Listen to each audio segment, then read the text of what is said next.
Si Zoren ay isang 17 taong gulang na lalaki na naging ulila matapos ang pagkawasak ng kanyang nayon. Isang araw habang ginalugad ang ilang mga ruins, siya ay naging shepherd, ang tanging may kakayahan sa lahat ng elemento at natalo ang Diyos ng kadiliman. Noong sinaunang panahon, ang mga Seraphim ay sinasamba ng sangkatauhan dahil iniligtas nila ang mga tao mula sa kadiliman sa pamamagitan ng paggamit ng kanilang kapangyarihan ng apoy, lupa, tubig, at hangin.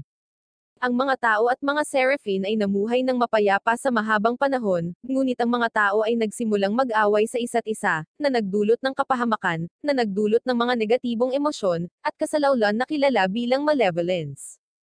Ang malevolence na ito ay maaaring baguhin ang sinumang buhay at patay na tao sa mga halimaw na tinatawag na Hell Lions. Dahil dito, naputol ang kanilang koneksyon sa Seraphim. Ang mga tao ngayon ay hindi na nakakakita or nakakarinig ng mga Seraphim, at tanging mga nobles na tinatawag na shepherd ang nakakakita at nakikipag-ugnayan sa kanila. Noong bata pa, nagkaroon si Zoren ng isang aklat na tinatawag na Celestial Book, at mula noon, nabighani siya sa mga sinaunang ruins. Isang araw, nakipagsapalaran si Zoren kasama ang kanyang matalik na kaibigan na si Mike, ang Seraphim ng tubig, at nakahanap ng isang selyadong ruin. Naniniwala siya na ang selyadong ruin ay ang kabisera ng mga Seraphim, kung saan ang mga tao at Seraphim ay dating naninirahan, kaya nagpa siya silang tuklasin ito. Ngunit lumitaw ang kanyang lolo at pinagbabawalan silang tuklasin ang selyadong ruin. Nang maglaon, sinabi ni Zoren kay Mike ang tungkol sa mga alamat na binanggit sa Celestial Book ng pagdating ng Shepherd kung kailan malalagay sa panganib ang mundo kapag isinagawa ang koneksyon sa pagitan ng mga tao at Seraphim. Ang dalawa ay lumabas sa mga ruin kung saan nakita ni Zoren ang maraming sinaunang sculpture.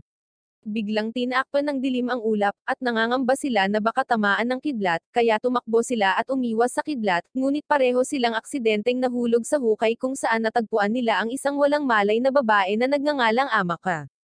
Matapos magising, tinanong ni Amaka si Zoren kung siya ay isang shepherd, at sinabi sa kanya na siya ay lubhang nangangailangan ng tulong ng isang shepherd upang iligtas ang mundong nilalamon ng kadiliman mula sa mga kalamidad. Dinala siya ni Zoren sa kanyang nayon, ang Alicia Village.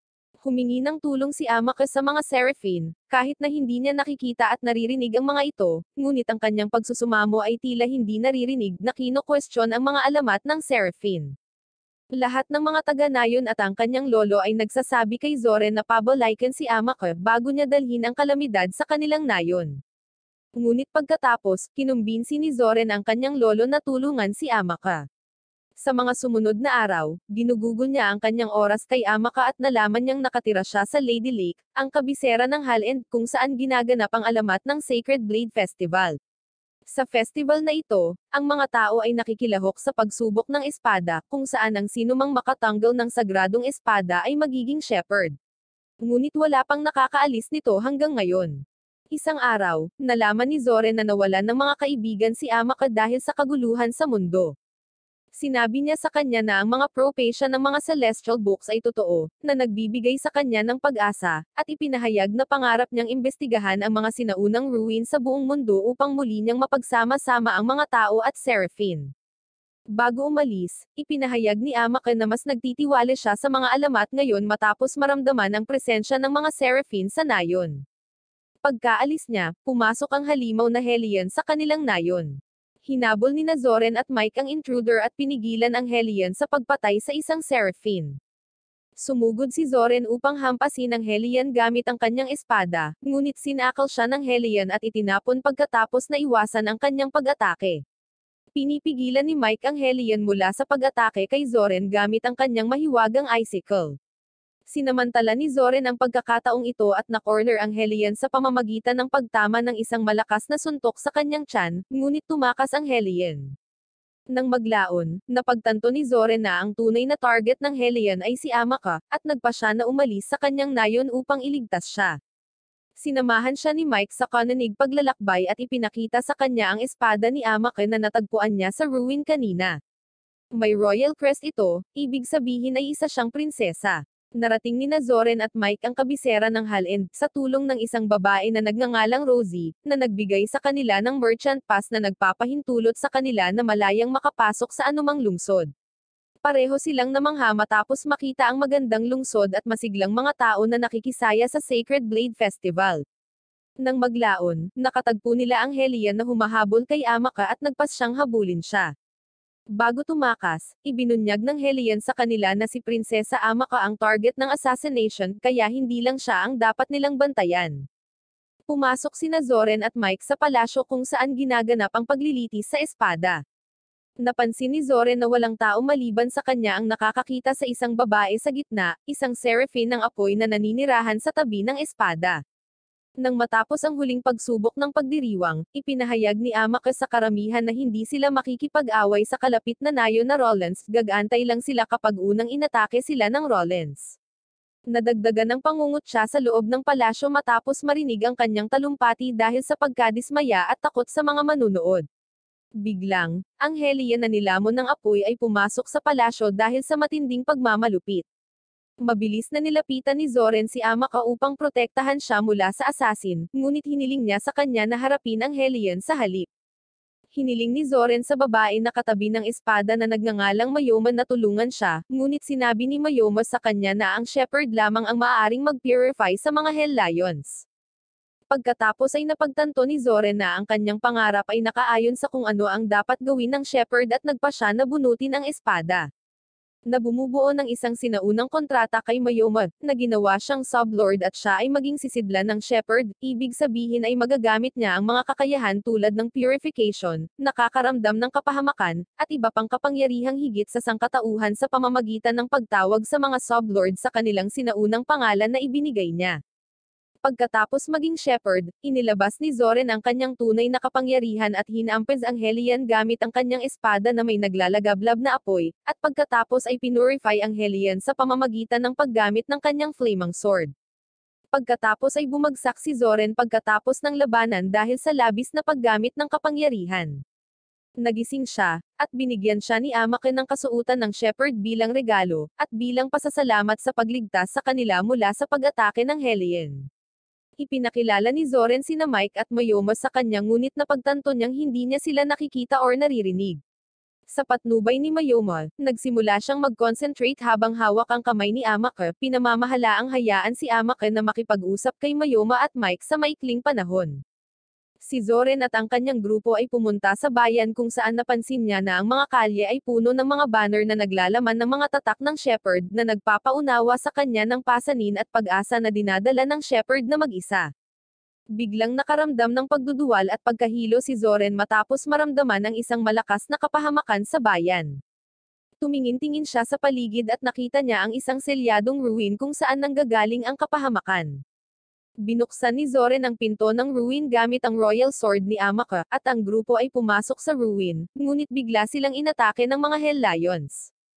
Inaatake sila ni Zoren gamit ang kapangyarihan ng kanyang espada, samantalang matagumpay na pinurify sila ni Mayoma gamit ang kanyang kapangyarihan ng apoy. Pagkatapos makalaban ang mga Hell Lions, nakita nila ang mga buto ng mga patay na tao na lihim na pinatay dahil sa pagrerebelde laban sa maharlikang pamilya. Ang kanilang matinding pagnanais ng paghihiganti at sama ng loob ang pinagmumulan ng kapahamakan sa bayan. Sinabi ni Mayoma kay Zoren na ang tunay na layunin ng shepherd ay linisin ang lumikha ng mga impyerno at ang pinagmulan ng kapahamakan na tinatawag na Lord of Calamity, na maaaring magbago sa mundo sa kanyang abnormal na dami ng kapahamakan. Iminumungkahi niya na dapat maghanda si Zoren at maghanap ng mga solusyon upang harapin ang Lord of Calamity, bago siya harapin sa hinaharap. Biglang, ang mundo sa ilalim ng Lady Lake ay nagsimulang magambala dahil sa labis na presensya ng kapahamakan. Tumakas sila mula sa ruin at nakakita ng dragon sa loob ng isang buhawi. Sinubukan ni Zoren na pigilan ang dragon na maabot ang kastilyo, ngunit sa kabutihang palad, umalis ang dragon sa bayan, kaya iniisip ng lahat na pinalayas ito ni Zoren. Nang maglaon, nakipagkita si Zoren kay Amaka at nalaman na pupunta siya sa Marlin upang tulungan ang mga taong nakakaranas ng sakit. Inihayag din ni Zoren ang kanyang susunod na destinasyon sa kanya, ang Ray Folk Spirit Village kung saan makakahanap siya ng higit pang mga pahiwatig tungkol sa mga dragon. Kinabukasan, nalaman ni Zoren na umalis si Mike sa Lady Lake para makuha ang maalamat na divine artifact para maprotektahan niya ito. Naiintindihan ni Zoren ang kanyang mga dahilan at nagpa siya na pumunta upang ipagpatuloy ang kanyang susunod na destinasyon kasama si Mayoma. Narating ni Zoren at Mayoma ang Ray Folk Spirit Village at nakilala si Edna, ang Seraphine ng lupa, na inaatake ng isang Hellion. Ginagamit ni Edna ang kanyang kapangyarihan sa lupa upang talunin ang Hellion, ngunit muling tumayo ang Hellion. Si Zoren ay humakbang pasulong at hinampes ang Hellion gamit ang kanyang nag-aalab na espada ng maraming beses upang ipurify ito, ngunit pagkatapos ay napagtanto na ang kanyang mga pag-atake ay hindi nakakaapekto sa Hellion dahil sa malakas na malevolence nito. Si David, ang Seraphine ng hangin, ay lumitaw at sumali sa kanilang laban sa pamamagitan ng pagpatay at pagsunog sa Hellion gamit ang kanyang baril, ngunit biglang may lumabas na dragon na umatake sa kanila. Inihayag ni David na ang dragon na ito ay kapatid ni Edna na si Aizen, na talagang gusto niyang patayin. Ipinaalam ni Mayoma kay Zoren na hindi niya mapurify si Aizen dahil siya ay naging ganap na dragon na may malakas na malevolence. Iniligtas ni Zoren si Edna mula sa pag-atake ng dragon at dinala siya sa isang ligtas na lugar. Doon ay ipinaliwanag ni Edna sa kanya na si Aizen ay isang Seraphine na dating nagmamahal sa mga tao, ngunit isang araw bigla siyang naging dragon. Naging determinado si Zoren na humanap ng paraan para ipurify ang Hellion, at nakialam sa laban nina David at Aizen. Mabangis niyang inatake ang dragon gamit ang kanyang espada ng maraming beses ngunit nasugatan ng ihampod siya ni Aizen sa isang bangin.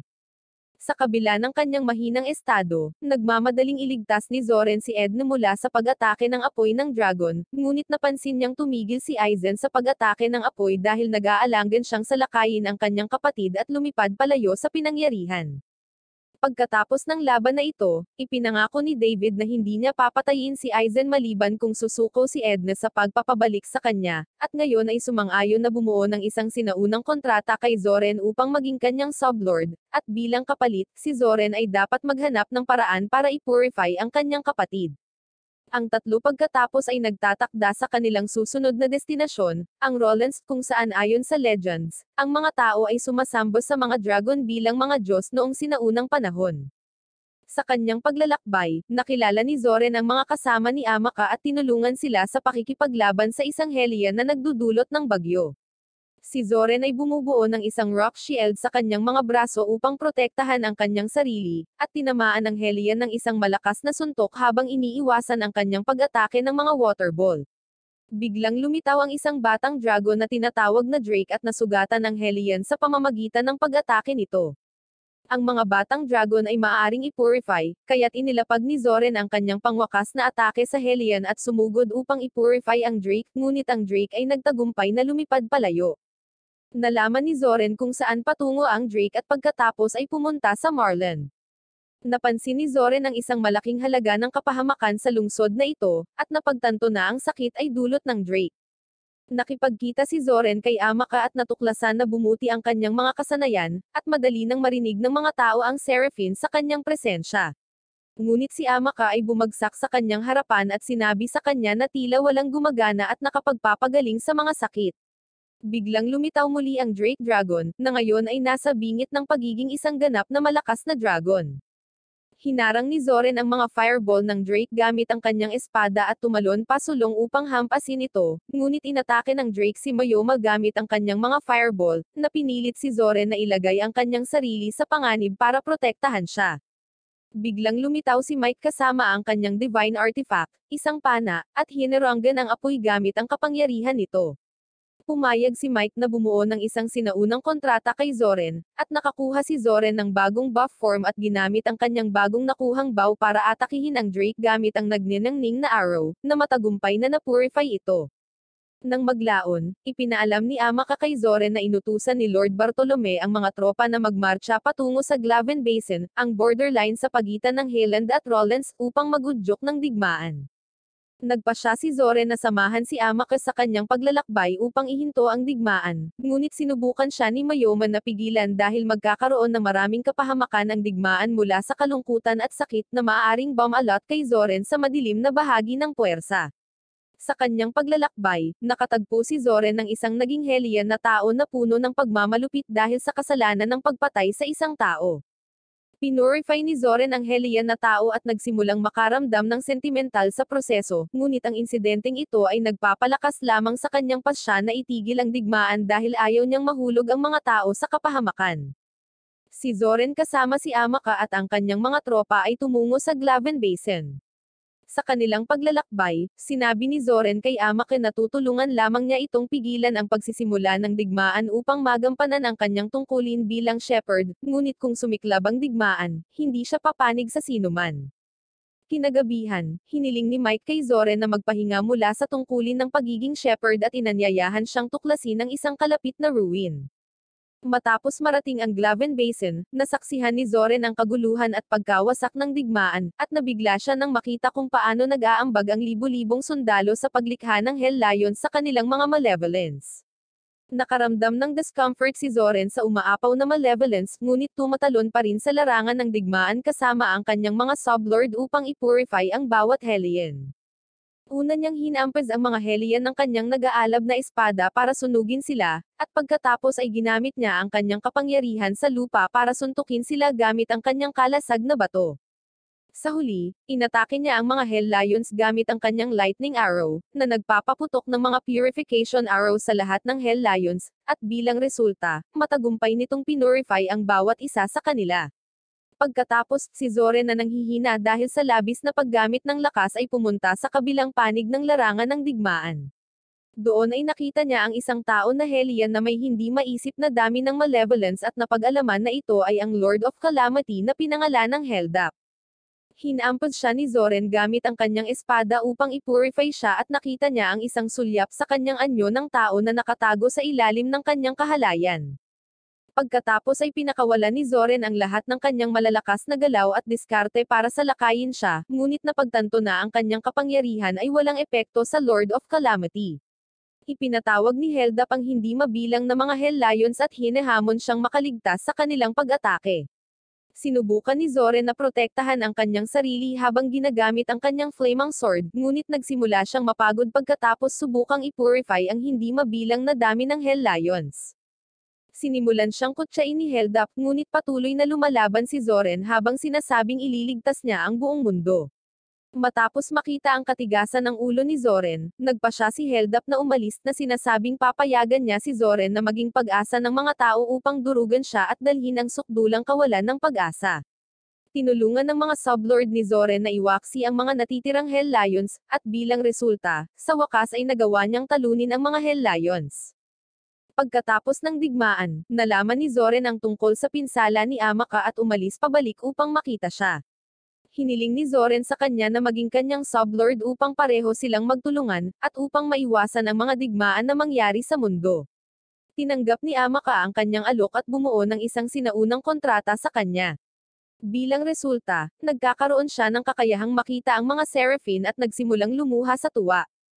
Sa susunod na araw, ang Hellion na responsable sa pananakit kay Amaka ay dumating upang salakayin siya bago siya humiwalay. Si Zoren ay nagsimulang mawala sa kanyang sarili dahil sa galit, ngunit mabilis na nagsimulang kontrolin ang kanyang mga emosyon at tinalo ang Hellion. Pagkatapos ay sinamahan siya ni Rosie sa kanyang susunod na pakikipagsapalaran upang maging mas malakas at talunin si Heldap. Habang nagpatuloy sila sa kanilang paglalakbay, magkasamang nakaupo si Zoren at ang kanyang mga kasama habang pinagmamasdan si Rosie, habang nakikipag-ugnayan ito sa isang kaina-hinalang negosyante. Gayunpaman, labis sa kanilang kagalakan, tumanggi si Rosie na kunin ang kanilang mga ninakaw na gamit at tinuruan sila ng isang mahalagang aral, at hinangaan ng lahat si Rosie dahil sa pagiging prangka nito. Pagsapit ng gabi, natagpuan ni Zoren ang kanyang sarili sa gilid ng tubig, na nagsasanay sa kanyang mga kasanayan sa pagpupurify. Ang kanyang layunin ay sipsipin ang lahat ng kasamaan at mag-alok ng kapatawaran. Nagsumikap si Zoren na sanayin ang kanyang sarili na kilalanin at pigilan ang iba't ibang anyo ng salungat na kapahamakan, ngunit alam niyang magiging mahabang paglalakbay ito. Nangangailangan ito ng pasensya at oras tulad ng maselang balanse sa pagitan ng apoy at tubig, isang bagay na karamihan sa kanila ay wala pa, ngunit determinado si Zoren na makabisado ang balanseng iyon. Kinabukasan, nakarating sila sa isang mataong bayan. Nanlaki ang mga mata ni Zoren nang pumasok siya sa library at pinagmamasdan ang hindi mabilang na mga libro na nakahanay sa mga istant. At namangha din siya sa dami ng tao sa library at sa bayan. Ang bayang ito ay kilala bilang ang pinakamalaking sentro ng kalakalan sa lungsod na nakaposisyon mismo sa borderline, at ito ang pinupuntahan ni Rosie para sa kanyang mga negosyo. Habang inaakay ni Rosie si Zoren sa bayan, nakasalubong nila ang isang lalaking nagngangalang Marvin na nagbigay ng espesyal na regalo kay Rosie, ang kambal na Gak-aga statue. Ang mga labi na ito ay natuklasan 200 metro sa ilalim ng lupa sa mga ruin ng Christ Iana, at nagpakita ng malaking interes si Rosie sa kanila. Nabighani si Zoren sa paningin ng mga sinaunang artifact na ito dahil hindi pa siya nakakita ng katulad ng mga ito. Ang pagkikita kay Marvin ay isang kasiyahan para kay Zoren dahil nalaman niyang si Marvin ay hindi lamang isang storyteller kundi isang adventurer din. Gayunpaman, may ibang tao si Rosie na gustong makilala ni Zoren, isang shepherd enthusiast na nagngangalang Gurren. May sariling dahilan si Rosie sa pagnanais na makilala siya ni Zoren dahil ito ay makikinabang sa kanyang negosyo sa pamamagitan ng pagpapababa ng presyo ng mga produkto ni Gurren. Ngunit bago pa man makilala ni Zoren si Gurren, dumating ang general ng Platinum Knights na hinahanap si Zoren.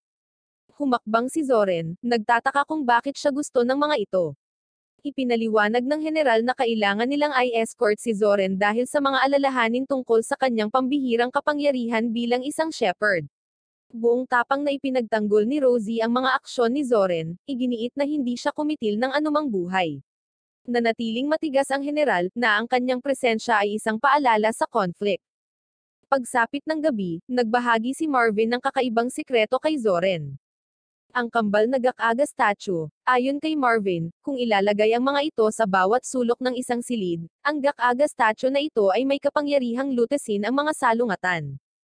Hinawakan ni Zoren ang isa sa mga Gak-aga statue at namangha sa bigat nito, naramdamang itinago nito ang mga nakatagong katotohanan. Nagtataka, tinanong ni Zoren si Marvin kung alam niya kung paano mag-purify ng dragon. Bagamat hindi pa nakatagpo ng isa si Marvin, ipinaliwanag niya na ang mga dragon ay umuusbong ng mas madalas dahil sa kalamidad at pagkawasak. Ibinahagi din ni Marvin ang kwento ng nakaraang shepherd na nag-isip kung ang pagtanggap ng isang kinakailangang kasamaan ay maaaring makapinsala sa mga tao. Pagkatapos, hindi na nagtanong si Zoren ng karagdagang mga tanong. Pagkatapos, sumama sa usapan ang umiinom na general na tila lasing na. Bueno, binanggit niya na imposibleng sagutin ang tanong dahil ang mga tao ay nabubuhay sa isang mundo na hindi nila kontrolado. Interesado si Marvin sa mga salitang iyon, at binanggit na ang general ay may punto sa kanyang sinabi.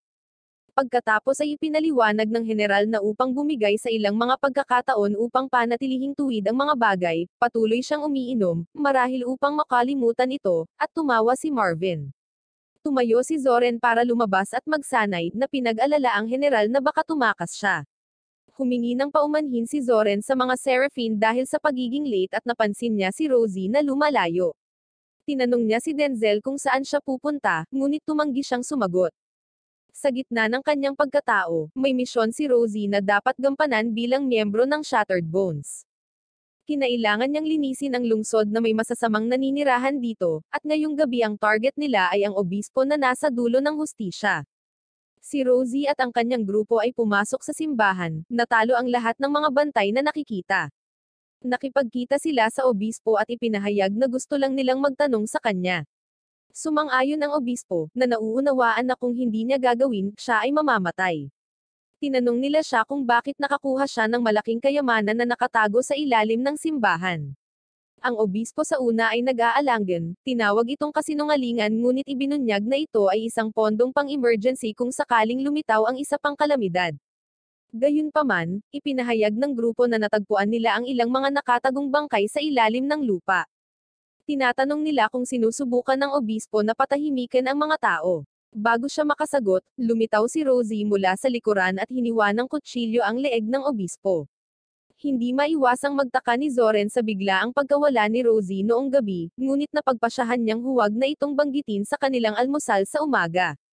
Sa halip, nagtanong siya tungkol kay Gurren, at ipinagtapat ni Rosie na kailangan niyang tumigil sa kanyang bahay. Nang ipagpatuloy na nila ang kanilang pagkain, ang general ay hindi inaasahang lumitaw, na naghahangad na humingi ng paumanhin sa kanyang dating inasal. Sa almusal, nagpahayag siya ng tunay na pagkamausisa tungkol sa pambihirang paglalakbay ni Zoren kasama ang mga Seraphine. Gayunpaman, ang kanilang pag-uusap ay biglang naputol ng balita ng isang pagsabog malapit sa simbahan at ang pagpatay sa obispo. Nagmamadaling tumayo ang general upang umalis, ngunit hinimok ni Mike si Zoren na samahan sila, sa pag-alinlangan na maaaring may kasamaan sa likod ng insidente. Pagdating nila sa pinangyarihan ng pagkawasak, nakumpirma ang mga hinala ni Zoren, at ang pagsabog ay talagang sanhi ng kasamaan. Sa pagsisiyasat pa sa investigasyon, sina Zoren, Mike, at ang general ay nakipagsapalaran sa isang misteryosong kuweba. Sa loob, si Zoren ay nakagawa ng isang nakagugulat na pagsasakatuparan tungkol sa likas na katangian ng kasamaan. Nagmamadaling tinungo ni Rosie ang kinaroroonan ni Gurren, at nalaman niyang nakatapos na siya ng isang palamuti at umalis upang ihatid ito sa santuwaryo. Gayunpaman, hindi na siya bumalik mula noon, na nagtaas ng kanilang paghihinala. Sa panahong ito ay nakatagpo si Rosie ng isang wind seraphine na nagngangalang Denzel na sabik na tulungan siya sa pagtalo sa masasamang tao. Samantala, si Zoren at ang general ay nakipagsapalaran sa ilalim ng lupa, kung saan naramdaman nila ang isang mas malakas na presensya ng kasamaan. Natuklasan nila ang mga reserves ng Hell Lions at isang bagay sa tubig. Humarap si Zoren kay Mike para humingi ng tulong sa pag-purify ng tubig. Napansin ng general ang makapangyarihang kakayahan sa pag-purify ng tubig. Gayunpaman, naramdaman ni Zoren na ang kasamaan ay lumawak pa sa kuweba. Nakarating sila sa isang dead end, at sa kabila ng kahilingan ng general para makaraan, sila ay pinatigil ng iba pang kawal na mahigpit na sumunod sa kanilang mga utos. Pagkatapos, tumalikod sila at umalis na lang. Nagsimulang maghinala ang general na may nakakabagabag na nangyayari sa ilalim ng santuwaryo, gaya ng ibinabala ni Zoren. Sa gitna ng kasamaan na bumabalot sa kanila, hindi maiwasan ni Mike na mataranta. Nagtataka kung bakit hindi nagpakita ang isang masamang dragon. Sa paghahanap ng mga sagot, lumapit si Zoren sa general at nagtanong tungkol sa anumang kamakailang mga kalamidad. Sa kanyang pagtataka, ibinunyag ng general na ang kabisera ay sinalanta ng walang tigil na pag-ulan. Sa paglabas nila sa kuweba, ang pinuno ng Blue Storm Knights, si Godot mula sa Church Army, ay hamarang sa kanilang landas, tinatanggihan silang dumaan. Gustong malaman ni Godot kung bakit nila iniimbestigahan ang kuweba sa ilalim ng lupa, ngunit tumanggi silang sumagot. Bigla silang nakarinig ng pagsabog sa buong bayan at nakakita sila ng isang malaking bagyo. Nabaling ang atensyon ni Zoren kay Rosie, na kumari pa ng takbo patungo sa simbahan. Nagpasya si Zoren at ang mga seraphine na sundan siya para tingnan ang eksena. Agad na ipinaalam ni Mayoma kay Zoren na si Denzel ay nilalamon ng kasamaan at nangangailangan ng kanilang tulong, at tinulungan niya si Rosie para maghayganti sa pagkawala ni Gurren. Naabot ni Zoren si Rosie sa tamang oras at siniguro sa kanya na ang kanyang mga kaibigan ay papunta na upang pigilan si Denzel. Sa pagtutulungan, ginamit ng mga seraphine ang kanilang elemental na kapangyarihan upang pigilan ang mapangwasak na pag-aalsa ni Denzel. Habang nagpapatuloy ang paghaharap, si Mayoma, ang apoy na seraphine, ay nagpakawalan ng bowl ang apoy upang lamunin ang rumaragasang bagyo. Ang lakas ng kanilang sagupaan ay yumanig sa simbahan, na nawasak ang mga pader at naging sanhi ng mga debris na bumabagsak kina Zoren at Rosie. Gayunpaman, mabilis na ginamit ni Denzel ang kanyang mga kakayahan sa hangin upang ilihis ang nahuhulog na mga semento palayo sa kanila, ngunit ang kanilang labanan ay hindi pa natatapos. Gumawa si Mayoma ng mas malaking bowl ang apoy at inihagis ito kay Denzel. Gayunpaman, sinangga ni Denzel ang kanyang sarili gamit ang isang barrier, na nagpapakita ng kanyang katatagan. Nang malapit na silang maglunsad ng isa pang pag-atake, pumidjitan si Rosie at sinabihan si Denzel na huminto.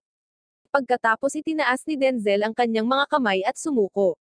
Nang maglaon, humingi ng paliwanag si Zoren kay Denzel tungkol sa kanyang mapanirang mga aksyon patungo sa santuwaryo ng simbahan. Inihayag ni Denzel ang kwento ng isang lalaking nagngangalang Brad na gumanap ng isang mahalagang papel sa pagpapalaki kay Rosie sa panahon ng mga digmaan. Si Denzel ay nagkaroon ng malalim na pagmamahal kay Brad dahil siya ang pinuno ng isang mersenaryong grupo na pinangalan ng Windbinders. Isang araw, iniligtas ni Brad si Rosie noong bata pa siya na gumagala sa larangan ng digmaan. Si Brad ay nanumpa na aalagaan si Rosie at sinabi sa kanya ang lahat tungkol sa kanyang organisasyon, ngunit binawian ng buhay si Brad, at mula noon, si Rosie ang naging pinuno ng organisasyon at inalagaan ang lahat. Pagkatapos ay nakita ni Zoren si Godot na nais ng paliwanag para sa naunang kaguluhan. Binigyan siya ni Zoren ng malabong sagot, at tinanong siya ni Gado kung nalutas ba ito dahil sa kapangyarihan niya bilang isang shepherd, ngunit inamin ni Zoren na wala siyang kapangyarihang lutasin ang lahat. Pagkatapos ay nagtanong siya tungkol sa general, at ipinaalam sa kanya ni Gado na ang general ay nakakulong. Hindi maintindihan ni Zoren kung bakit, ngunit ipinaliwanag ni Gado na ito ay dahil nauugnay siya sa shepherd.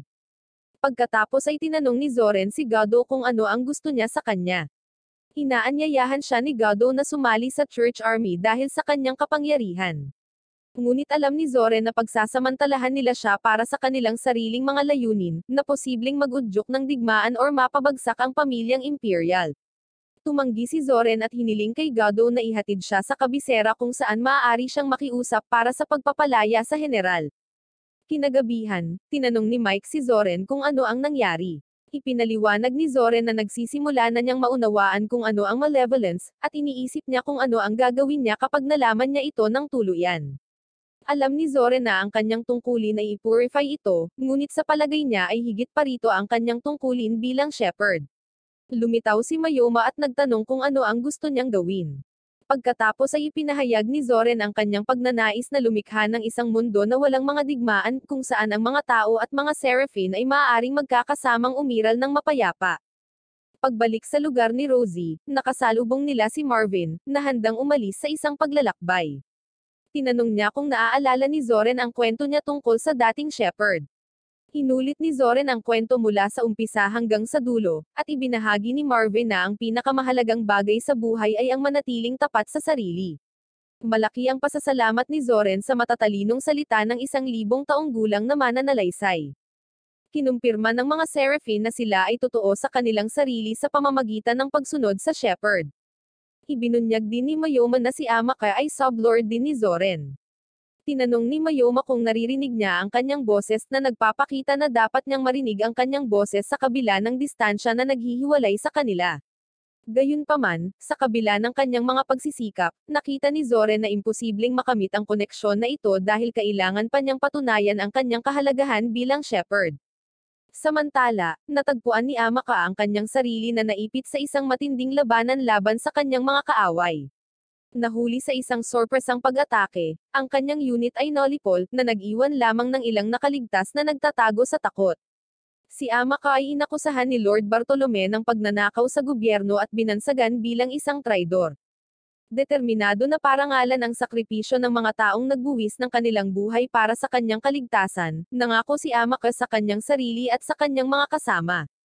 Sa pag-iisip sa mga salita ni Zoren, nanumpa siyang lalakas at hahanapin ang hustisya para sa kanilang tinubuang bayan. Tuwang-tuwang ibinahagi ni Zoren ang kanyang paglalakbay sa kabisera kasama si Rosie, at tinanong kung maaari itong sumama sa kanya. Sumagot si Rosie na gusto niya pero masyado siyang abala para sumama sa kanila. Si Mike, na curious kay Rosie, ay nagtanong kung bakit parang sobrang close sa kanya si Denzel. Pinag-isipan ni Zoren ang tanong na ito, iniisip kung anong mga sikreto ang tinatago ni Rosie. Habang pinapanood nila si Rosie at ang kanyang mga kasama na umalis, kapwa nadama ni Zoren at Mike na may higit pa sa kanya kaysa sa alam nila.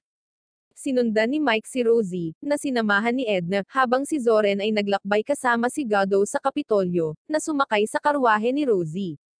Hindi inaasahang nakahalubilo ni Mike si Denzel, at ipinaliwanag ni Mike na binabantayan niya siya dahil sa naunang insidente na dulot niya. Pagkatapos, inihayag ni Denzel ang katotohanan tungkol sa misyon ni Rosie na patayin ang prinsipe na nagngangalang Conan. Humingi ng hustisya si Rosie at ang kanyang grupo para sa pagtataksil kay Brad at sa kanyang mga kasama, na naglalayong alisin ang lalaking responsable. Desidido si Edna na ipaalam kay Zoren dahil naniniwala siyang walang sino man ang karapat-dapat na mamatay. Ngunit bago siya makaalis, ibinahagi ni Denzel sa kanya ang isang nakakasakit na katotohanan. Si Rosie, isang inosenteng babae, ay naiwang mag-isa sa larangan ng digmaan at napilitang pumatay para mabuhay. Tinanong ni Denzel kung sa palagay niya ay dapat umupo na lang si Rosie, at sumunod sa mga nagtaksil at pumatay sa kanyang ama. Ito ay nagpasigla sa intensyon ni Edna na ipaalam ito kay Zoren. Bumaba si Mike at sinabihan si Edna na sundan si Denzel habang ipaalam niya kay Zoren ang kanilang nalaman. Samantala, si Zoren, na nakasakay sa sarili niyang karwahe kasama ang pinuno, ay narinig ang boses ni Mike. Si Rosie at ang kanyang mga kasama ay matiyagang naghintay ng tamang sandali para umatake, napupuntiryahin si Prince Conan kapag siya ay nag-iisa. Habang hinahalugog nila ang kastilyo, natuklasan ni Rosie ang prinsipe na napapaligiran ng 10 armadong gwardya. Naupo si Zoren na nag-aalala kay Mike hanggang sa bigla niyang narinig muli ang boses nito, sa pagkakataong ito ay nagmula sa isang kabayong tumatakbo patungo sa kanila.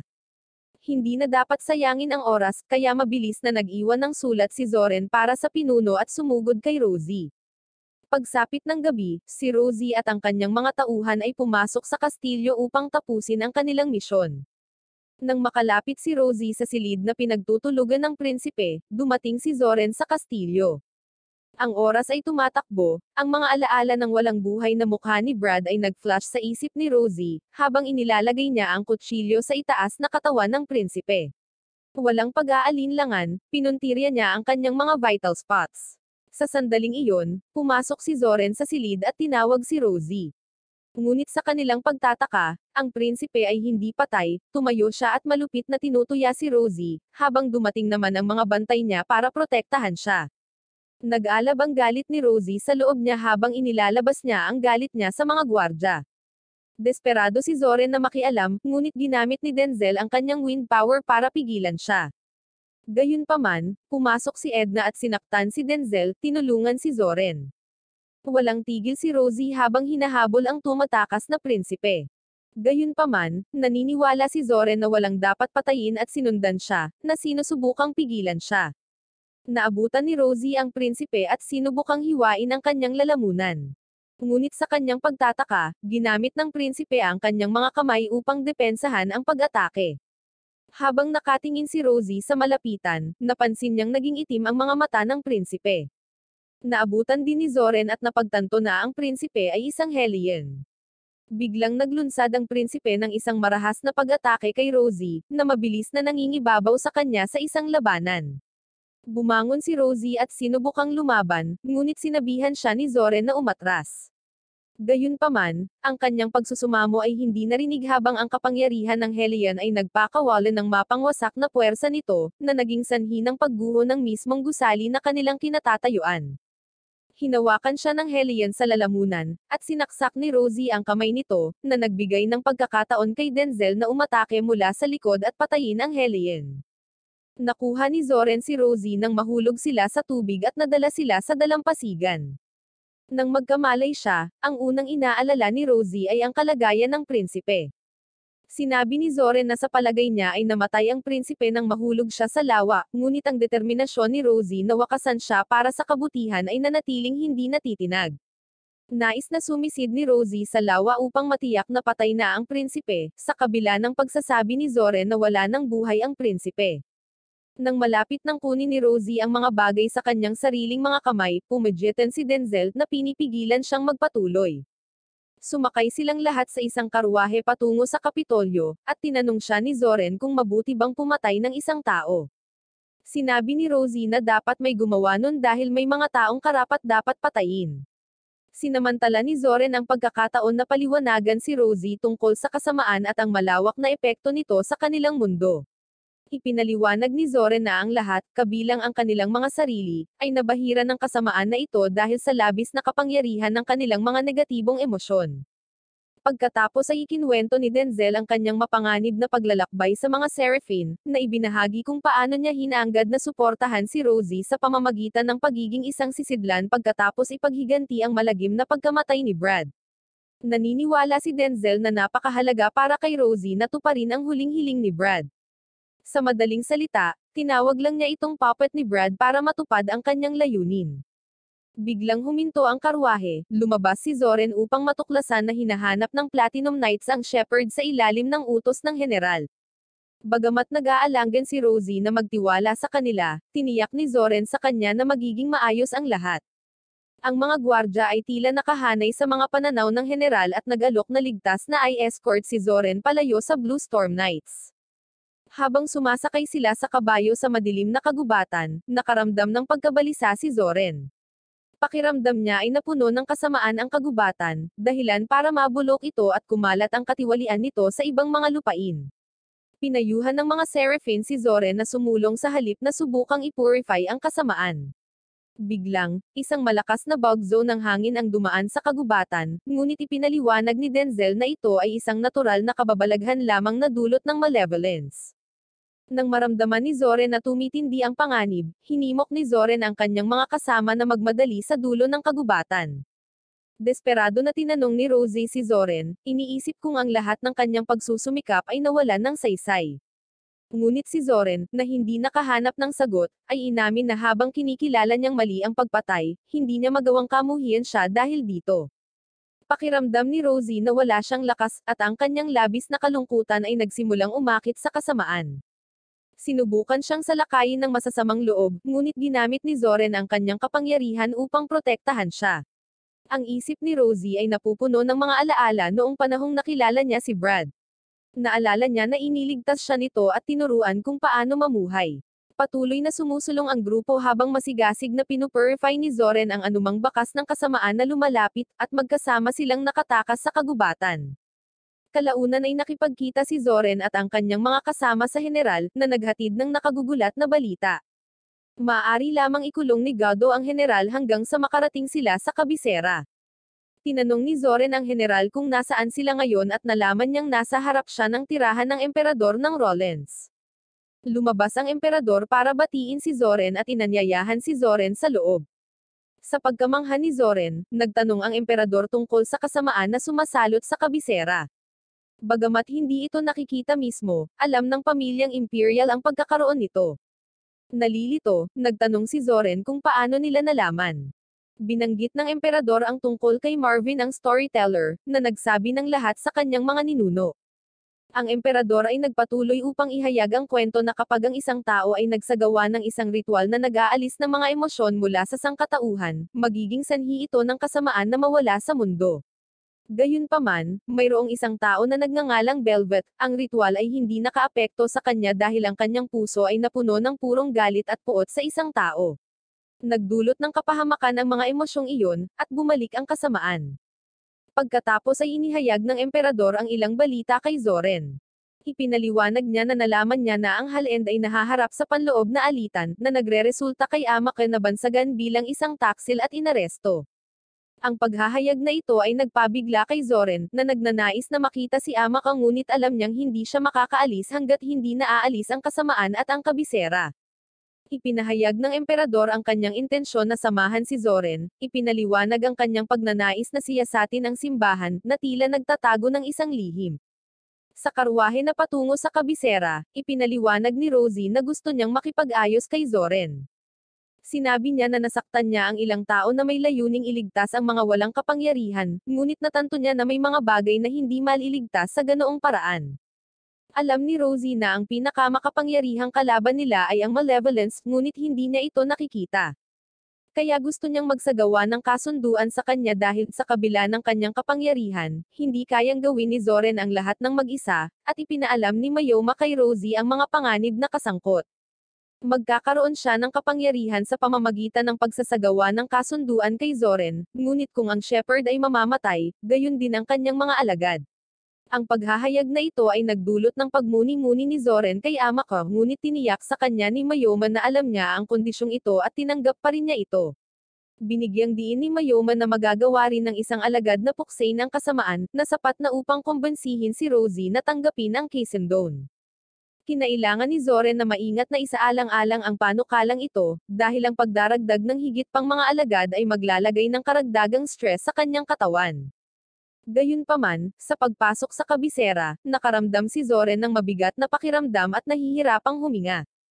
Hindi niya alam ang tungkol sa mga kondisyon ng kasunduan at nais niyang gawin ito ng mag-isa. Habang papalapit sila sa simbahan, isang napakalaking malevolence ang nagpapakita sa loob. Dumating ang pari upang batiin sila, na ipinagbabawal ang kanilang pagpasok sa simbahan. Gayunpaman, nagpumilit si Denzel at ginamit niya ang kanyang kapangyarihan para sirain ang pinto. Nagmamadaling pumasok si Zoren at ang mga Seraphim patungo sa pinanggagalingan ng malevolence. Sa kanilang pagtataka, natuklasan nila ang nabubulok na bangkay ng isang dragon. Nag-alinlangan si Zoren, hindi sigurado kung mapupurify niya ito. Binanggit ni Mayoma na ang espiritual na kapangyarihan ni Rosie ay makakatulong sa kanya na ipurify ito, ngunit tumanggi si Zoren dahil ayaw niyang ilagay sa panganib ang buhay ng isang tao. Si Rosie, gayunpaman, ay humakbang ng buong tapang, na ipinahayag ang kanyang pagnanais na maging kanyang alagad, sa kabila ng lahat ng panganib. Isinagawa ni Mayoma ang ritual ng kasunduan, na nagbibigay kay Rosie ng kapangyarihan na makita at mapuksa ang kasamaan. Sa sandaling matapos ito, tumingin si Rosie sa dragon at natakot nang makakita siya ng malevolence sa unang pagkakataon. Sinimulan itong ipurify ni Zoren, ngunit sinubukan itong pigilan ng kasamaan, at humingi siya ng tulong kay Rosie. Pinag-isa nila ang kanilang mga puwersa, ngunit sinubukan silang salakayin ng masamang malevolence mula sa mga gilid. Sa kabutihang palad, ang mga Seraphim ay humarap sa mga pag-atake, na nagpapahintulot kina Rosie at Zoren na pagsamahin ang kanilang mga kapangyarihan upang matagumpay na ipurify ang dragon at ihinto ang walang tigil na ulan. Nakaramdam ng pagod si Rosie matapos ang pagpupurify, binuksan niya ang kanyang mga mata at nakita niya si Denzel sa unang pagkakataon, ngunit pagkatapos ay tumutok siya kay Zoren, na sinasabi sa kanya na humanga siya na nag-iisa itong nagpupurify ng kasamaan. Pagkatapos biglang narinig ng dalawa ang boses ni Amaka. Sinabi ni Amaka sa kanila na siya ay nasa labas ng Lady Lake na ikinagulat ni Zoren dahil inakala niyang siya ay naaresto. Ipinaliwanag ni Amaka na ito ay isang kasinungalingan, ngunit kinumpirma niya na siya ay inakusahan ng pagiging isang taksil. Inihayag niya ang sitwasyon bilang kay takot-takot at nakailangan niya ang kapangyarihan ni Zoren upang harapin ang masamang buhawi. Sa kabila ng kanyang tungkulin bilang isang prinsesa na tulungan ang kanyang mga mamamayan, dumating ang hukbo upang kunin siya. Gayunpaman, ang kanyang tapat na mga kasama ay buong tapang na humakbang upang ipagtanggol siya bago pa man magawa ang anumang pag-atake. Isang nagbabantang Hellion ang lumitaw at mabilis na nilamon ang buong hukbo. Sinamantala ni Amaka at ng kanyang mga kasamang nag-aalaga sa mga sugatan ang pagkakataong makatakas. Habang buong tapang na pinangangalagaan ni Amaka ang isang nasugatan na individual, nilapitan siya ng Hellion.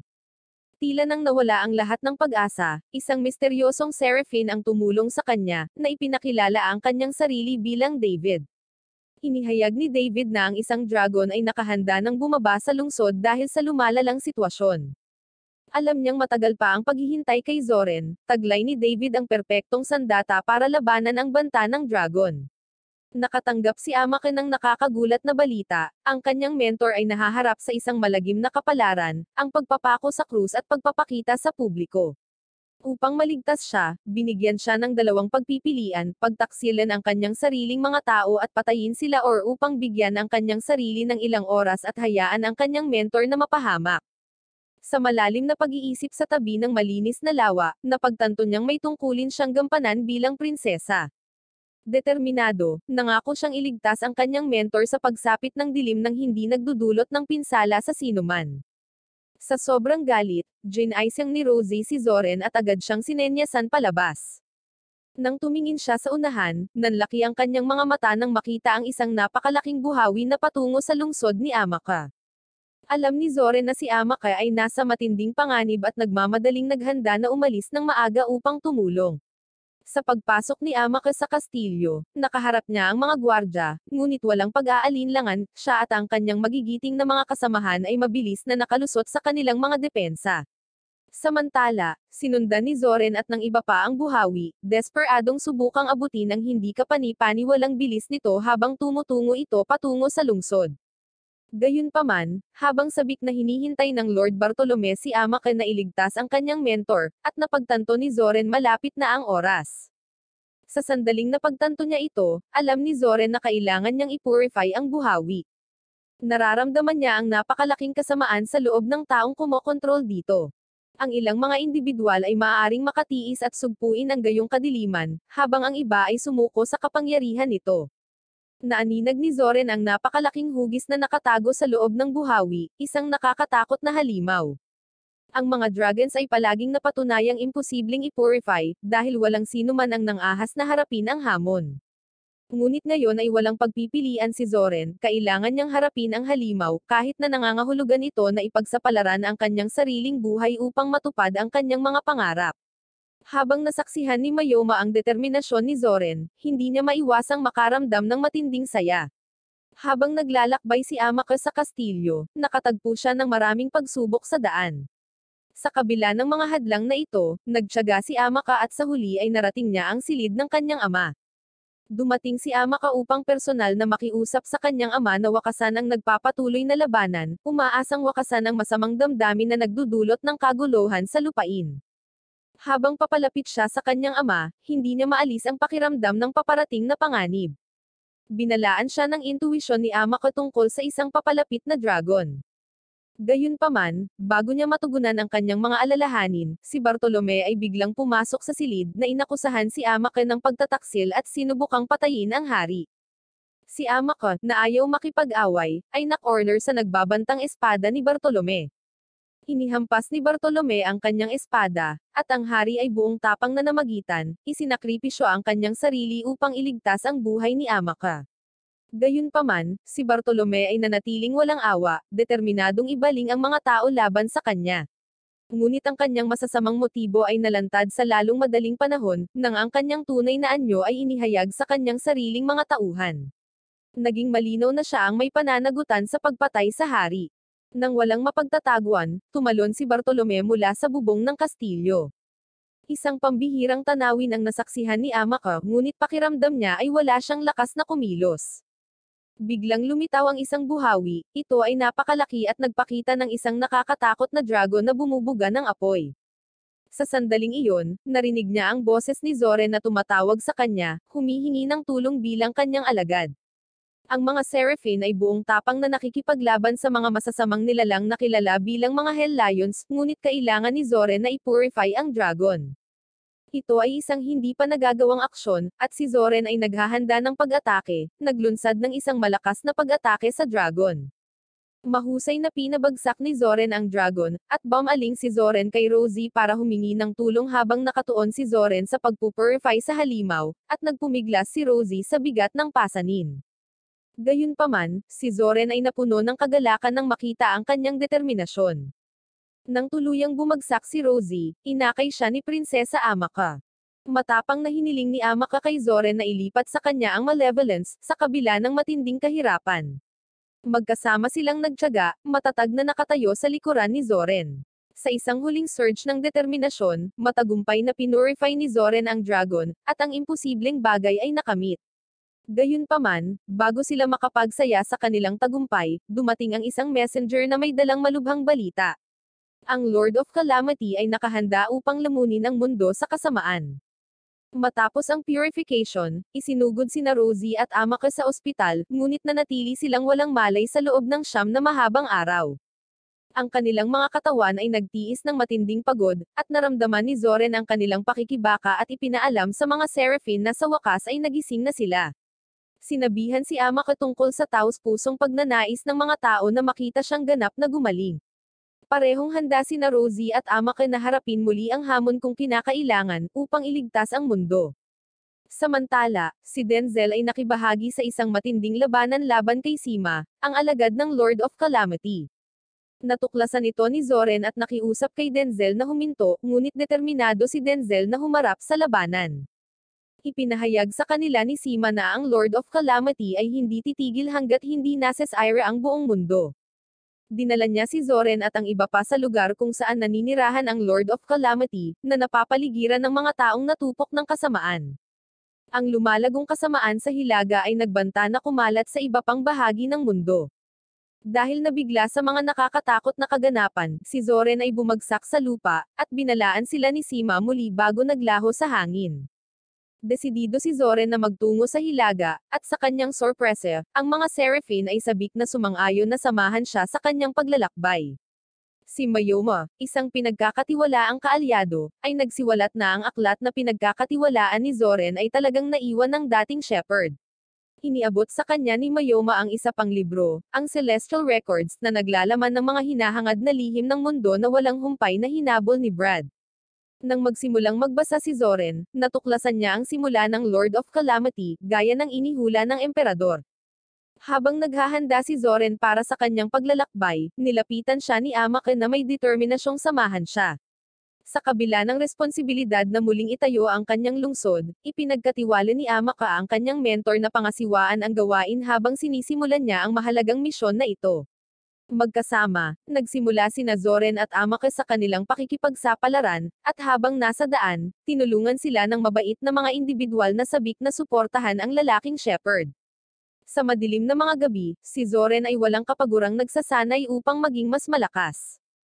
Sa pagsulong ng kanilang paglalakbay, ang matapang na general at matalinong pinuno ay nakiisa rin sa kanilang misyon. Malaki ang kakaharapin ni Zoren, ngunit alam nilang kailangan nilang ibigay ang lahat para talunin ang Lord of Calamity. Sina Rosie at Amaka bilang dedikadong mga alagad, ay inatas ang subukan ang kanilang kasanayan. Ang makapangyarihang anyo na ito ay nagpapahintulot sa mga tao at mga Seraphim na pagsamahin ang kanilang lakas sa labanan.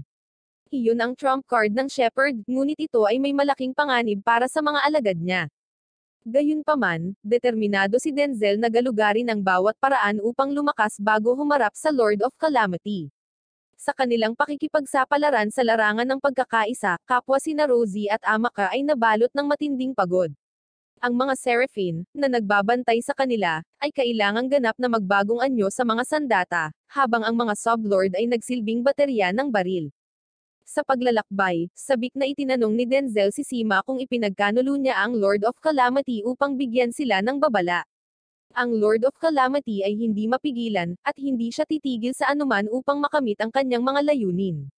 Sina Rosie at Amaka ay nagsasanay pa rin ng husto upang makabisado ang sining ng harmonization. Kinailangan nilang isipin ang sandata at hanapin ang perpektong balanse upang magtagumpay, ngunit ito ay nagpapatunay na isang mahirap na hamon. Sa kabila ng kahirapan, tumanggi silang sumuko. Matapos basahin ang pangalawang Celestial Records, natuklasan ni Zoren ang isang kahangahangang kapangyarihan na maaaring lumikha ng buong mundo. Ang pinagmulan nito, na kilala bilang Wellspring, ay nasa Hilaga. Ikinonekta ng kapangyarihang ito ang mundo sa pamamagitan ng mga pulso ng mundo, na nagpapanatili ng maselang balanse ng kanilang pag-iral. Gayunpaman, nang bumagsak ang mga pulso ng daigdig na ito, nagdulot ito ng kinatatakutang panahon ng kalamidad. Napagpasyahan ni Zoren na maaaring ito ang dahilan kung bakit naninirahan ang Lord of Calamity sa Hilaga. Habang nagpapahinga sila sa gabi, biglang nagising si Zoren sa isang sigaw ni Rosie. Dahil sa gulat, mabilis siyang bumangon mula sa mahimbing na pagkakatulog para lamang matuklasan ang mga masasamang nilalang na dumadating mula sa kabilang bahagi ng bundok. Sa madaling paraan, pinurify sila ni Mike na nagudyok kay Zoren na utusan ang lahat na mabilis na tumawid sa bundok. Sila ay nagpatuloy sa paglalakbay, ang hamog ay lalong kumapal na nakakubli sa kanilang paningin at pinipilit silang manatiling magkalapit. Ang kasamaan sa hangin ay nagdulot ng isang mapanganib na banta sa kanilang lahat. Biglang, isang liwanag ang nagsiwalat ng isang nakamamanghang tanawin, isang pulutong ng mga dragon na pumailanglang sa kalangitan. Ang mga ito ay dating marangal na Seraphim, na napinsala ng kadiliman. Alam ni Zoren na kailangan niyang ipurify silang lahat, isang gawain na nagpapahiwatig ng presensya ng kinatatakutang Lord of Calamity. Ang mga Seraphim ay nagrally sa tabi ni Zoren, na nagbigay ng kanilang tulong sa mga pagsisikap sa pagpupurify. Dahil sa inspirasyon ng kanilang katapangan, hiniling ni Rosie si Denzel na i-armatize siya, na matagumpay na pinagsama ang kanilang mga kapangyarihan. Si Amaka ay nagnanais din na makibahagi sa pambihirang pagsasanib na ito, at sa kanyang kasiyahan, nagtagumpay siya. Magkasama, sinamahan nila si Zoren sa kanyang misyon na ipurify ang mga dragons at talunin ang napipintong banta. Muling lumitaw si Sima, na nagdulot ng kaguluhan sa pamamagitan ng pagsira sa isa sa mga karwahe. Humingi siya ng mga pahintulot mula sa Lord of Calamity, na nag-obliger sa kanya, nagtatanong tungkol sa kinaroroonan ng shepherd. Hiniling ng Lord of Calamity kay Sima na isakripisyo ang sarili sa kasamaan. Nakakagulat kusa niyang tinanggap ang kapalarang ito, na naging isang galit na dragon. Habang nasaksihan ni Zoren ang presensya ng Lord of Calamity sa harap niya, nalaman niya ang intensyon ng Lord of Calamity na bumaba sa kailaliman ng lupa at ipagdiwang ang kasamaan. Pagkatapos, ang Lord of Calamity ay naglaho na parang isang bula. Napagtanto ang bigat ng sitwasyon, inutusan ni Zoren ang lahat na sundan ang Lord of Calamity. Samantala, si Rosie, na nagsilbing sisidlan ni Denzel, ay bumagsak, ang kanyang katawan ay nanginginig. Determinado na tulungan ang kanyang paggaling, ginamit ni Zoren ang kanyang proteksyon sa pagpapagaling. At para kay Denzel, nais niyang harapin ang mga dragon at ipurify ang mga ito, nagsusumikap na matupad ang nais ni Rosie para sa isang perpektong mundo. Nakita ni Denzel ang baril ni David na kinikilala ito bilang pinakahuling sandata para sa purification. Dumating ang grupo sa isang hilagang bayan, naghahanap ng kanlungan mula sa blizzard at umaasa na matuklasan ang palso ng mundo. Sa kabila, si Zoren, dala ng pag-uusisa, ay lumapit kay Mayoma at nagtanong tungkol sa 5 Panginoon, iniisip kung sila ang may pinakamataas na ranggo sa mga Seraphim. Ang Earth Pulse Point ay nakatayo bilang isang kilalang templo, at hindi nagkataon na ang Lord of Calamity ay nakatago doon. Naunawaan ni Zoren na upang wakasan ang walang tigil na digmaan at masasamang kaganapan, dapat silang matuto mula sa nakaraan. Hindi sinasadyang narinig ni Rosie ang plano ni Denzel na iwan siya sa bayan para sa karagdagang paggaling, ngunit ang kanyang determinasyon na tulungan ang shepherd at iligtas ang mundo ay nanatiling hindi natitinag. At tutulong parent siya kung kinakailangan. Sa panaginip, nakita ni Zoren ang isang misteryosong babae na gumagabay sa kanya patungo sa landas na kanyang pinaniniwalaan. Nang magising siya, napuno ng blood moon ang kalangitan, at agad niyang nakilala kung sino ang kinakatawan nito. Ito ay isang palatandaan na oras na para sumulong, upang harapin ang mga hamon sa hinaharap. Ang mga Seraphim, ang Shepherd, at ang mga Sublord ay binigyan ng pahintulot na makipagsapalaran sa kabila ng puntong ito.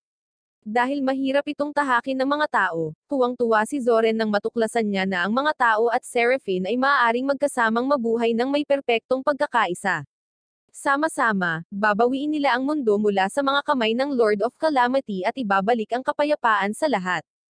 Habang nagpatuloy sila sa kanilang paglalakbay, nakatagpo sila ng isang mapanlinlang na landas na may bahid ng kasamaan. Sa kanilang pagtataka, natagpuan nila ang kanilang sarili na napapaligiran ng makapangyarihang mga dragon. Sa gitna nila ay nakatayo si Sima, isang makapangyarihang kalaban. Si Denzel, puno ng determinasyon, ay sumulong upang tulungan si Zoren sa pagtalo sa mga dragon. Gayunpaman, si Zoren, batid ang panganib na naghihintay sa kanya, ay pinigilan ang pagsulong ni Denzel. Naunawaan niya na hindi ligtas para sa kanyang mahal na kaibigan na harapin ang panganib na ito. Napagtanto na hindi kayang talunin ni Zoren ang bawat dragon, ang iba pang Seraphim ay nagsanib puwersa upang tulungan si Denzel sa kanyang mga pagsisikap sa pagpupurify. Magkasama, malalampasan nila ang kapahamakan at magtatagumpay sa kadiliman na nagbabanta sa kanilang mundo. Ginamit ni Denzel ang kanyang hindi kapani-paniwalang kapangyarihan sa hangin upang atakihin ang mga mababanggas na dragon na humaharang sa kanilang dinadaanan. Magkasama, nagsanib puwersa sina Denzel at Rosie at naging isang makapangyarihang duo. Lumipad sila sa hangin, dumiretso sa panggit ng dragon. Sa kabila ng kanilang magiting na pagsisikap na pigilan ang mga pag-atake, naramdaman ni Rosie ang kanyang sarili na humihina sa bawat sandali. Taglay ang determinasyon sa kanyang mga mata, sumulong si Rosie at sa wakas ay naabot ang puso ng kaguluhan. Pagkatapos gumawa si Denzel ng isang mahirap na desisyon. Alam niya na para mailigtas ang lahat, kailangan niyang isakripisyo ang sarili sa pamamagitan ng pagiging mismong hangin na tatalo sa mga dragon. Hindi na nakipagtalo si Rosie sa kanyang gagawing sakripisyo dahil alam niyang yun ang makakabuti sa lahat. Pagkatapos humiwalay si Rosie kay Denzel at pinanood na inilunsad ni Denzel ang kanyang mapangwasak na kapangyarihan sa mga dragons, kasama na si Sima. Ang pagpapakita ng malakas na kapangyarihan ay nagpamangha kay Zoren at sa iba pa, na pinupuno sila ng pagmamalaki kay Denzel. Bagamat wala na si Denzel, binisita niya si Rosie sa kanyang isipan, na hinihimok itong ibahagi kay Zoren na kung minsan ay kailangang magsakripisyo upang lumikha ng isang mas mabuting mundo. Nagpapasalamat sa ginawa ni Denzel, nangako si Rosie na tutuparin ang mga pangarap ng mga nasawi nilang kasama. Matapos mawala si Denzel sa mundo, nilapitan ni Rosie si Zoren at naghatid ng isang malakas na sampal, na hinihimok siyang matuto mula sa nakaraan at parangalan ang sakripisyo ni Denzel. Determinado silang sumulong, pumasok sila sa isang kuweba kung saan dumaloy ang napakalaking lakas ng kuryente sa lupa. Naramdaman ni Zoren ang presensya ng Lord of Calamity, hindi lamang ang mga malevolence. Biglang nanginag ang lupa, at nagsimulang gumuho ang kuweba. Ngunit mabilis silang binalot ni David ng isang protective barrier, na nagpapahiwatig ng paggising ng 5 Panginoon, at pagkatapos ay nagpa siya silang sumulong. Samantala, nahuli ng Lord of Calamity ang pinuno ng 5 Panginoon na pinipigilan silang makialam sa nalalapit na labanan. Pagkatapos narating na ni Zoren at ng iba pa ang trono ng Lord of Calamity, at natagpuan ang pinuno ng 5 Panginoon na naging isang nakakatakot na dragon. Ipinaliwanag ng Lord of Calamity na ang pagbabagong ito ay resulta ng magkasalungat na puwersa, at ang tanging paraan upang lansagin ang mga kontradiksyon na ito ay sa pamamagitan ng matinding kapangyarihan. Pagkatapos ay hinamon ng Lord of Calamity si Zoren na tapusin kaagad ang kanilang laban. Nag-transform si Zoren sa kanyang bagong anyo at buong tapang na sumugod sa Lord of Calamity, determinadong tapusin siya. Ngunit laking gulat niya, nadepensahan ng Lord of Calamity ang bawat pag-atake niya. Biglang, natagpuan ni Zoren ang kanyang sarili na nakatayo sa isang malawak na bukid, na nakaharap kay Michael, ang dating shepherd. Sila ay dinala pabalik sa orihinal na nayon, sa kaibuturan ng mga alaala ng Lord of Calamity. Sa isang twist ng kapalaran, si Michael at Heldap, ang Lord of Calamity, ay dating magkaibigan. May pangarap si Michael na pagsamahin ang mga tao at Seraphine sa isang mapayapang nayon, at humingi siya ng tulong kay Heldap. Gayunpaman, ang kanilang mga pangarap ay nasira nang sumiklab ang isang mapangwasak na digmaan kung saan si Heldap ang nasa gitna ng kaguluhan. Hinarap siya ng shepherd, nagtatanong kung paano niya pinahintulutan ang gayong pagkawasak. Pagkatapos, nalaman ni Michael mula sa pinuno ng 5 Panginoon na siya ay nilamon ng kadiliman, at tanging ang hinaharap na Lady of the Lake lang ang may hawak ng kapangyarihang ipurify siya. Nasaksihan ang pagkawasak na dulot ni Heldap, isinumpo siya ni Michael sa isang walang hanggan na pag-iisang pag-iral. Sa isang maigting na sandali, nasaksihan ni Zoren ang sukdulang sakripisyo ni Michael nang ibigay niya ang kanyang buhay para sampain si Heldap.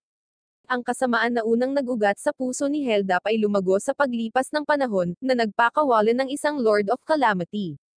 Ngayon, si Zoren ang huling pag-asa para talunin si Heldap at ibalik ang kapayapaan. Naunawaan ng Panginoon na ang kalungkutan ni Heldap ay nagtulak sa kanya sa kadiliman. Gayunpaman, ipinaalala ng mga Seraphine kay Zoren ang kahalagahan ng suporta sa isa't isa sa mga tao.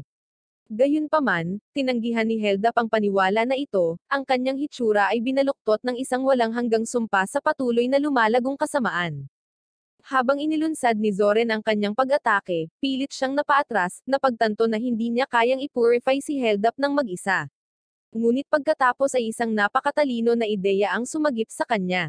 Pagsasamahin niya ang kapangyarihan ng lahat ng elemental na Seraphine. Si David, ang Wind Seraph, ay pumasok din sa isang kontrata kay Zoren. Ngayon, bilang shepherd, si Zoren ay nagtataglay ng pambihirang kapangyarihan ng lahat ng elementong nasa kanya. Sa bawat kapangyarihan ng Seraphine na sumanib sa kanya, naabot ni Zoren ang kanyang tunay na anyo, handa nang harapin si Heldap. Kahit na masyadong mapanganib para kay Zoren ang pagsasama sa kapangyarihan ng lahat, tumanggi siyang sumuko. Ang Lord of Calamity ay lalong lumaki, na naging dahilan upang ang lahat ng mga pag-atake ni Zoren ay hindi epektibo, dahil hinaranggan ito ng Lord of Calamity nang walang kahirap-hirap. Nanatiling determinado si Zoren na ipurify ang Lord of Calamity mula sa sumpang lumamon sa kanya. Hinimok ng mga alagad niya si Zoren na ilipat ang malevolence sa kanila, sa kabila ng napakalaking pasanin na ibinigay nito sa kanila. Sa pamamagitan ng isang malakas na welga, nagawa ni Zoren na ipurify ng lubusan ang Lord of Calamity, na nagtanggal ng kasamaan. Gayunpaman, si Heldap ay hindi naging isang tao gaya ng inaasahan. Biglang sumabog ang malevolence mula sa lupa, na bumubuhos sa walang laman na sisidlan ng Lord of Calamity. Si Heldap ay naging mas malakas, pinalakas ng isang walang limitasyong reserba ng kasamaan. Ang mundo ay nanginginig sa takot habang ang lahat ay nag-aalala na ito ay matupok ng kasamaan, ngunit si Zoren ay tumanggi na sumuko. Siya ay nagpasya na selyohan si Heldap ng mas malalim kaysa sa pulso ng lupa mismo. Sa isang mapangahas na plano, pinili ni Zoren na samahan si Heldap gamit ang oras para pakalmayin ang kanyang galit at subukang ipurify siya. Masyadong mapanganib ito, ngunit nanatiling hindi natitinag ang determinasyon ni Zoren. Ito ang tanging paraan para pumunta si Zoren, at ang iba ay magpapakalat ng salita. Sa isang huling pagkakataon, buong tapang na itinulak ni Zoren ang Lord of Calamity sa nagninangas na lover at malalim sa ilalim ng lupa. Naniniwala siya sa isang mundo kung saan ang mga Seraphine at mga tao ay maaaring magkasamang mapayapa. Habang nagtitipon ang lahat sa kuwebo ng Tag-Araw, ibinahagi ng pinuno ng 5 Panginoon ang nakapagpapasiglang balita ng bagong landas na tinatahak ng mundo. Hinikayat sila ni Mike na huwag magpadala sa kalungkutan, kundi isagawa ang tungkuling iniwan ni Zoren at lumikha ng magandang mundo. Si Amaka, na puno ng biyaya at determinasyon, ay umakyat sa trono bilang reyna ng Lady Lake. Binisita ng emperador ng Rollins ang kanyang lungsod, na minarkahan ang simula ng isang bagong panahon ng pagtutulungan sa pagitan ng mga tao at mga Seraphine. Ang mga tao ay nagsimulang mag-alay ng kanilang debosyon sa mga Seraphine, na nagtaguyod ng isang maayos na pag-iral sa pagitan ng dalawa. Nasa makatwirang rate na ngayon ang kapahamakan, na tinitiyak ang isang mas ligtas na mundo para sa lahat. Patuloy na pinamunuan ni Rosie ang Shatterbones at umunlad sa kanyang tungkulin bilang isang matagumpay na mangangalakal. Samantala, walang pagod na hinahanap ni Mike ang mga sinaunang ruin, umaasa na naroon siya kapag nagising si Zoren makalipas ang ilang taon. Habang ipinagpatuloy ni Mike ang kanyang paglalakbay, bigla niyang narinig ang boses ni Zoren. Sinundan ni Mike ang boses na humantong sa kanya diretso sa kanyang matagal nang nawawalang kaibigan. Si Heldap na dating kinain ng kadiliman, ay napurify na ngayon at sabik na magsimulang muli. Samantala, ninais ni Zoren na makabalik sa kanyang sariling bayan at makasamang muli ang kanyang pinakamamahal na lolo. Habang magkasama silang naglalakbay, tuwang-tuwa si Zoren na masaksihan ang pagbabalik ng mundo sa nakamamanghang kagandahan nito.